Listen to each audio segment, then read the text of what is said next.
con la voz de un recluso, de Edgardo, que se encuentra recluido en Punta Rieles. Y bueno, como no era posible tenerlo en vivo y en directo, adelante Daniel, por acá, optamos por hacer una pequeña entrevista de unos pocos minutos para luego sí dar inicio y la palabra al panel. Sí, es la que tienes tú. Porque están cargando, falta que lo... Entonces lo ponemos para después y arrancamos, así no te compren. Como verán, es bastante extensivo. Contamos con la presencia de Daniel Zubillaga, con la presencia de Luis Pedernera, Mauro Tomasini, Nadia, Leticia y Laura del PIN, del Odelar, que están en el... Después ellas contarán qué es el PIN, así no nos entendemos en eso.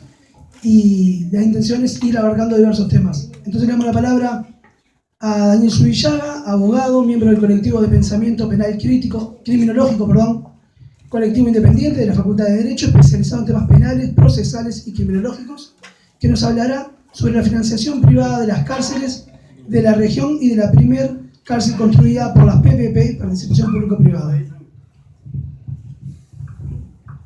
Buenas noches, disculpen la demora del tránsito hasta ahora, está bastante complicado. Bueno, buenas noches a todos, gracias por la invitación. Bueno, la idea de esta primera parte del panel es básicamente ilustrar un poco no solo acerca de la experiencia de construcción de una cárcel mediante la modalidad de participación público-privada, sino también quizás retrotraernos en la historia y quizás también hacer algún tipo de análisis en cuanto a la relación que existe entre el lucro económico y el castigo, ¿no? Lo que podríamos llamar en principio la economía política de la pena o la economía política del castigo, y ver en definitiva cómo el lucro tiene un particular interés por el tema de la seguridad, de la cuestión del delito, etc. A mí me gustaría empezar por unas reflexiones que realizaron algunos pensadores bastante importantes en el siglo XIX. Voy a referirme específicamente a Karl Marx y a Piotr Kropotkin. Marx, allá por 1858, principios de la década del 60 del siglo XIX, hace una interesante reflexión en un texto que conocemos muy poco, que se llama, hoy en día está publicado como Elogio del Crimen, pero el título original es hacer sobre la concepción apologética de la productividad de todas las profesiones, publicado en Teoría de la Plusvalía originalmente.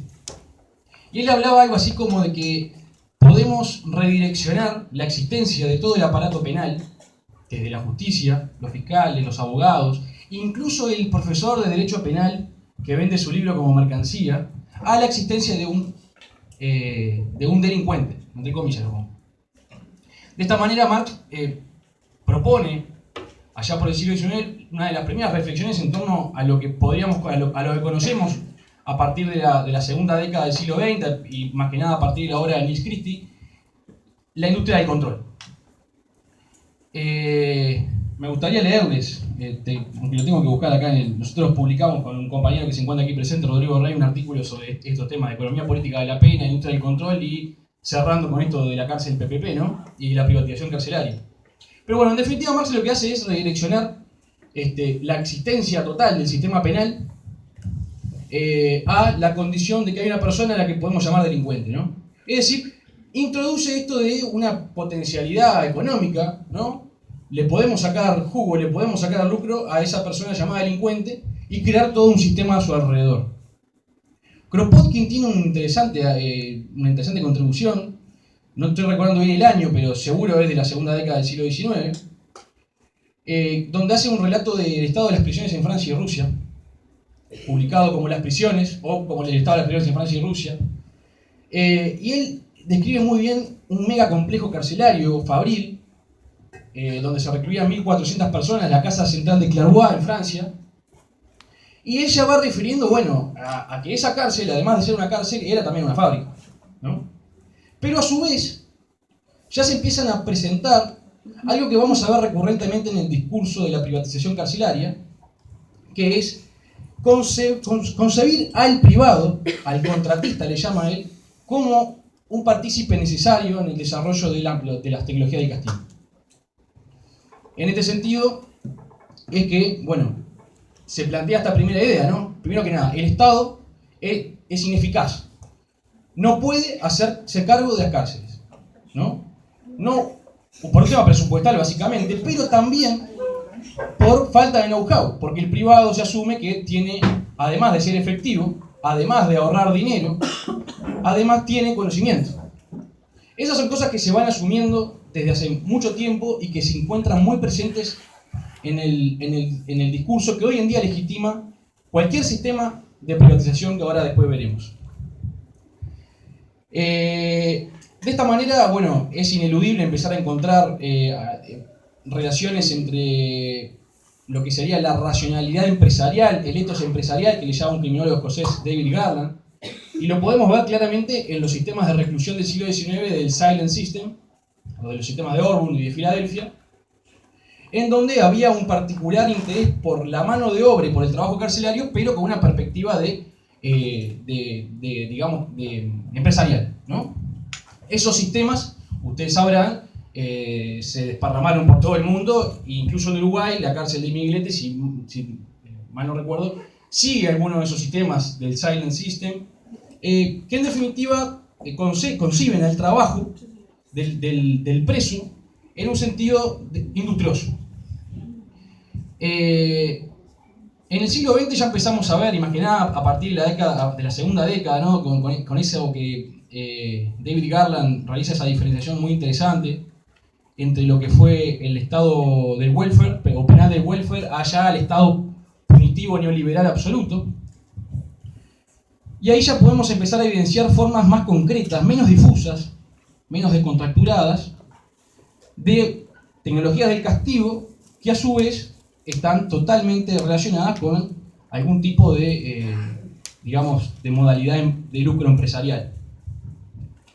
Ahí tenemos una obra muy importante, que es la de Nils Christie, La industria del control, en donde se dice claramente que el delito es una oferta ilimitada. Hay una oferta ilimitada de delitos que va a hacer que esto se transforme en una empresa cada vez más grande. Y podemos ver ejemplos, para usar la terminología de Waquan, pornográficos en la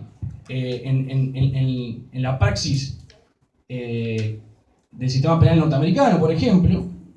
Les pongo un ejemplo. Imagínense que hasta llegan a lucrar con el robo, el hurto de cosas dentro de supermercados. Hay una empresa muy importante a la que incluso vedaron en algunos estados, que cuando detecta a una persona dentro de un gran supermercado que ha robado algo, en vez de llamar a la policía, lo lleva a un cuartito y le dice: mire, acá arreglamos, nos paga a nosotros un canon, hace un curso, una terapia, ¿tá? Y no le llamamos a la policía. Pero si no lo hace, mira este video donde va a ver lo negativo que es tener antecedentes penales o ir a la cárcel. En definitiva, si ustedes se ponen a investigar las diferentes formas de manifestación lucrativa del sistema penal norteamericano, verán un sinfín de cosas. Pero lo que nos interesa hoy es hablar específicamente sobre la privatización carcelaria, y específicamente podemos situar este fenómeno de la privatización carcelaria en Estados Unidos, básicamente allá por fines de la década de los 60. La primera cárcel fundada de forma privada en los Estados Unidos fue una cárcel para detener migrantes, para el Servicio de Naturalizaciones y Migraciones, que hoy en día está tan en boga el tema de la detención de niños en Estados Unidos, en refugios que también son contratados a privados. Y bueno, parte de la premisa básica de que el sistema penal en Estados Unidos se hizo muy grande, se empezó a decir, bueno, dejemos de asistir a las personas y empecemos a castigarlas, porque es la forma que tenemos de controlarlas. Es lo que podemos llamar un giro neoliberal o un giro punitivo neoliberal en la terminología que utiliza Waquan. En Estados Unidos entonces podemos ver un montón de modalidades de privatización, pero también vemos claramente la privatización pura y dura que ha llevado a un engrandecimiento del sistema penal. Teníamos datos que presentamos en el artículo con Rodrigo, en donde la población penitenciaria en cárceles federales a partir del año 2000 hasta el 2015 creció un 125%. Hay estados como Texas, Montana, Nuevo México que tienen una cantidad enorme de presos en cárceles privadas, pero hay otros estados que han vedado la modalidad, o incluso que han dicho, bueno, nos dimos cuenta de que esto fue un gran error, vamos a parar. Pero esta es una de las modalidades, hay otras más.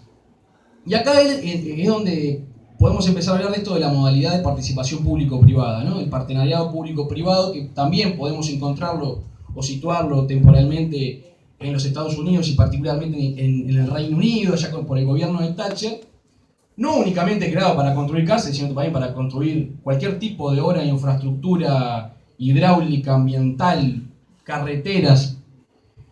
Y es ahí donde se empieza a desplegar por el mundo, y específicamente en Francia es donde se empieza a manifestar la modalidad de privatización público-privada, es decir, sistema semi-privado de privación de libertad, en donde básicamente se dividen las obligaciones. Hay una empresa privada o un conjunto de empresas privadas que se van a dedicar a una cosa, y el Estado queda dedicándose a lo que siempre se dedicó. Va a variar dependiendo del país. El Uruguay, acá, y esto después lo vamos a ver mejor, plantea una particularidad, que es que todavía el servicio, o digamos la función de rehabilitación, sigue en manos del Estado, en el sistema francés, así como en el sistema chileno, que es la primera experiencia de cárcel concesionada, como le llaman allá en Latinoamérica. La rehabilitación se queda en manos del privado, y vamos a ver después cómo esto fue una gran jugada del consorcio liderado por Teima, de deshacerse de la obligación de tener que rehabilitar a los presos, ¿no? Es imposible dentro del contexto de una mega cárcel. Muchos países de Europa han optado por esta modalidad siguiendo el modelo francés. Hay otros que han dicho, de Europa y del resto del mundo, que han dicho no, esto no nos sirve. Acá podemos llegar a gastar muchísimo más plata de lo que podemos llegar a gastar haciendo una cárcel mediante el contrato típico de obra pública.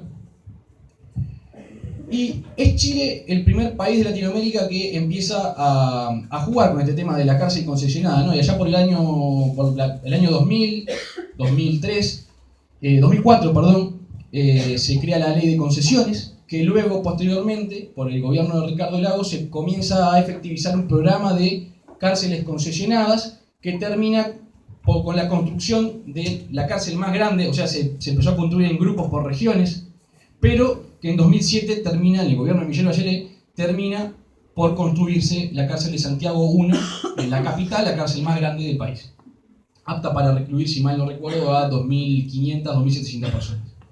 He ahí el comienzo de esta gran experiencia de cárceles concesionadas, que no iba a terminar en otra cosa que en el gran fracaso. No solo a partir de la ejecución, sino con anterioridad el Estado, el Ministerio de Obras Públicas, ya estaba en grandes litigios millonarios con los privados por cuestiones de los tiempos de ejecución de la obra, etc. Miren aquí una particularidad, y yo quiero hacer énfasis en esto para empezar a criticar también nuestro sistema. Digo, estos sistemas son bastante homólogos, por así decirlo, en todo el mundo. Son modelos casi que copiados los de Chile. El de la cárcel PPP de Ribeirão das Neves en Minas Gerais es muy parecido al nuestro. Pero hoy aquí uno de los principales problemas de estas modalidades, y quiero ejemplificarlo con el caso de la cárcel de San Miguel, que estos contratos lo que hacen es, dicen, bueno, la cárcel primero que nada, ellos contractualmente dicen, bueno, la cárcel, tú me tienes que pagar Estado por la disponibilidad de plazas que yo te pongo a disposición. Tú no me pagas por la cantidad de presos, tú me pagas por la cantidad de plazas que yo te pongo. Es decir, si tú no utilizas una de esas plazas que yo te estoy poniendo a disponibilidad, tú me pagarás igual. Eso ya es un elemento que dice, bueno, el Estado dice, bueno, si yo estoy pagando por algo que no voy a usar, vamos a usarlo. Es decir, garantiza que la cárcel esté llena, de pique. Ahora bien, a su vez se normaliza un hacinamiento del 20%, y quiero ser claro en esto porque el objetivo del discurso de la privatización, de la semiprivatización, es garantizar mejores condiciones de encierro a los efectos de poder deshacinar el sistema, etc. Pero normaliza un 20% de hacinamiento. O sea, el mismo número o un poco menos que el estado en el que se encuentra, o por lo menos se encontraba al momento del informe estadístico del comisionado parlamentario del primer semestre del 2017, con Canelones y Libertad. Entonces, acá el diseño va hacia la cárcel superpoblada, pero si tú te pasas del 120%, te empiezo a cobrar una multa llamada, tipificada contractualmente como la compensación por sobrepoblación, ¿no? Que en nuestro contrato PPP implica el pago de 90 unidades indexadas por día por preso que supere las plazas disponibles puestas por el privado. Entonces, esto no hace otra cosa que generar un efecto contrario. Miren el caso de Chile. La cárcel de Santiago I, abierta en el 2007, en el 2008 ya tenía 1000 presos más de lo que podía tener. Eso generó que se mandaran presos hacia la cárcel de San Miguel, una cárcel pública con muchos problemas, pero que había sido descongestionada por la cárcel nueva, y se tuvieron que trasladar nuevamente algo así como 600 presos, lo cual determinó que explotara la cárcel, ¿no? Índice de hacinamiento tremendo, de convivencia, un montón de problemas, que desencadenó en un incendio en el que murieron en diciembre de 2010 81 personas, ¿no? Digo, esto puede sangrar en cualquier momento. Digo, más allá de que acá se pague mucha plata y se tenga que desembolsar muchos fondos públicos eventualmente, acá puede correr sangre. Entonces, estoy convencido de que somos testigos, y digo, no quiero abundar más, los invito a que lean el artículo que publicamos con Rodrigo Rey en la revista número 25 de Derecho Penal, la pueden conseguir en la hemeroteca de Facultad de Derecho y hacer una fotocopia, o yo envío, no sé, pero lo mejor es que saquen una fotocopia de hemeroteca, y ahí pueden abundar un poco más en lo que es el diseño contractual de la cárcel. Yo estoy convencido de que, primero que nada, como dijo Thomas Mattis en Un abolicionista, la cárcel una vez hecha está hecha para llenarse, hasta los topes. Y este diseño contractual lo que hace es que se llene y se llena hasta los topes. Y va a estar siempre llena, y más que llena, y aparte se va a lucrar con eso. Esa es la lógica. Por otro lado, en estas sociedades en donde estamos totalmente controlados por nuestros dispositivos celulares, por nuestras computadoras o por lo que sea, en donde pensábamos que la cárcel podía empezar a decrecer como un mecanismo de castigo, porque de hecho ya estamos controlados, no es necesario encerrarnos, la privatización carcelaria, digamos que revitaliza a la institución carcelaria y le da un empuje que no creíamos que iba a pasar. Y claramente nosotros hemos sido testigos de algo bastante grave para nuestra sociedad, que es que, y seamos conscientes de ello, nunca ¿hace cuánto no se hace una cárcel para 2000 personas? La última vez fue con CAR. Nosotros fuimos testigos no solamente de que se creó una cárcel para 2000 personas ahora, hace muy poco tiempo, sino que aparte esa cárcel se llenará hasta los topes y se sacará mucho dinero de ella. Muchas gracias.